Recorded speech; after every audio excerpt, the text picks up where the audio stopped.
Hey guys, Larry here. I love it when a new DSLR comes out because there's always some new feature set or capability that makes the camera unique. So I was really happy to receive the K-30 with a couple of kit lenses from the folks at Pentax. True to form, they have a good performer with key specs that are on par with similarly priced cameras in this category.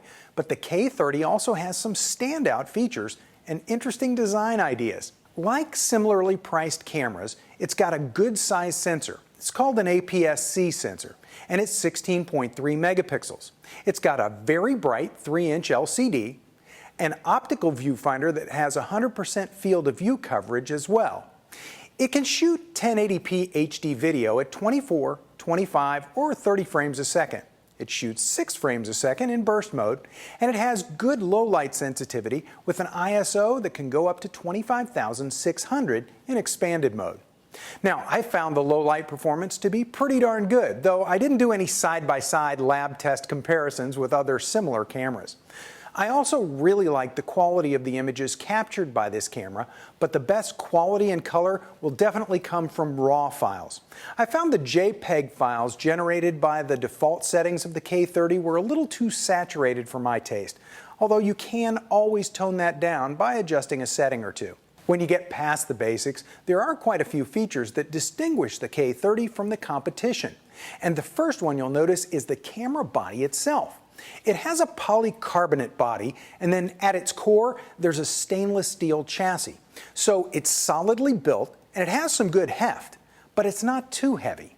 And with the various rubber textures on the body, as well as the really deep grip shape, I can honestly say this is the best feeling DSLR I've held. One more thing about this camera body. It's sealed for weather and dust resistance, and it's one of the least expensive DSLRs that have that feature. But a quick word of warning. Just be aware that while the camera might be very weather sealed, only some Pentax lenses are weather resistant, and those are marked with a WR. So I'd be very wary about taking the 2 lenses I have with this kit out into heavy weather, since they don't have the WR designation. The autofocus system is really strong and fast. It has an 11-point autofocus, with 9 of those points being cross-type sensors. Now, with the 18 to 55 f3.5 to 5.6 lens and the 50 to 200 f4 to 5.6, the focus was quite fast, but as you would expect, the longer lens took a little longer to focus. And the only surprising thing was that the focus motor sound was noticeably louder than you might expect. Speaking of focusing, I'm usually a viewfinder shooter, but I did use the K-30's live view a little bit, and the focus peaking feature is really nice for manual focusing in live view mode. It emphasizes edges, so it makes accurate focusing easier to see. Unfortunately, the focus peaking doesn't work while you're filming.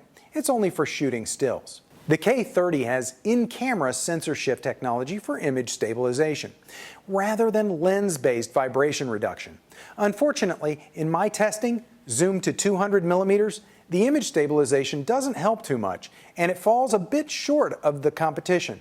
Interestingly enough, though, the stabilization seemed to work a bit better when I was in movie mode. Besides the scene modes we've started to expect these days, and the normal pro shooter modes like program, aperture, shutter, and manual, this camera also offers a sensitivity mode that lets you select the sensitivity and then the camera does the rest.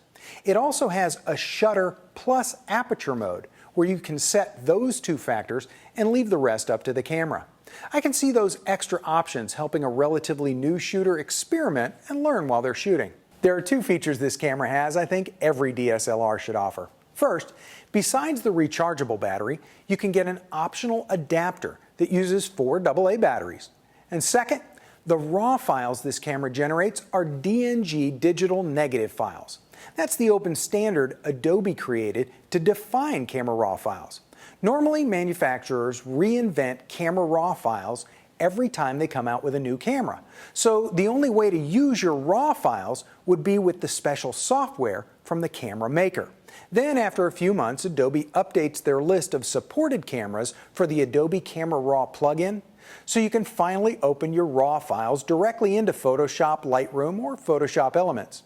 Since the Pentax RAW files are in the open standard DNG format already, they automatically work with Photoshop, Lightroom, and Photoshop Elements right out of the box. The camera is loaded with features for still shooters, and even though it captures 1080p HD, it probably won't be a go-to rig for videographers. There's no external mic jack, the LCD is fixed, and there's not a dedicated record button, so you have to be in movie mode. And focus peaking that we talked about earlier doesn't work in filming mode. But the video is certainly usable, and for somebody interested in still shooting and occasionally filming the kids or vacation clips, it'll deliver good quality video and good clear sound. Maybe it's because the menu system and the feel and placement of the buttons on this camera are new to me, but I really think they are class leading. The front and rear dials are easy to use, and the menus are equally intuitive and easy to read. You know, when you're learning a new camera, it's common to accidentally press a wrong button and you leave a menu you're working in. I practically never did that with the K-30. I love how the various menu items that are controlled by the front or the rear dial actually show you which dial controls it. There's a RAW/FX button, so you don't have to select image quality in menus, just press the button and you're capturing a RAW file. And you can reprogram that button, as well as the Autofocus Auto Exposure Lock button, to some other function if you want to do that. The Pentax K-30 is a nice entry DSLR with a great collection of features. The ergonomics are class leading, the menus are great, the still image quality is quite good, and the low light performance is on par with others in this camera range. So, if you're in the market for your first DSLR and you want something that's easy to use, that you can grow into, and if you'd occasionally like to shoot some video footage as well, have a look at the Pentax K-30. With the Pentax K-30 2-lens kit, I'm Larry Becker. Thanks for watching. For more information, please visit us online, give us a call, or stop by our New York City Superstore. You can also connect with us on the web.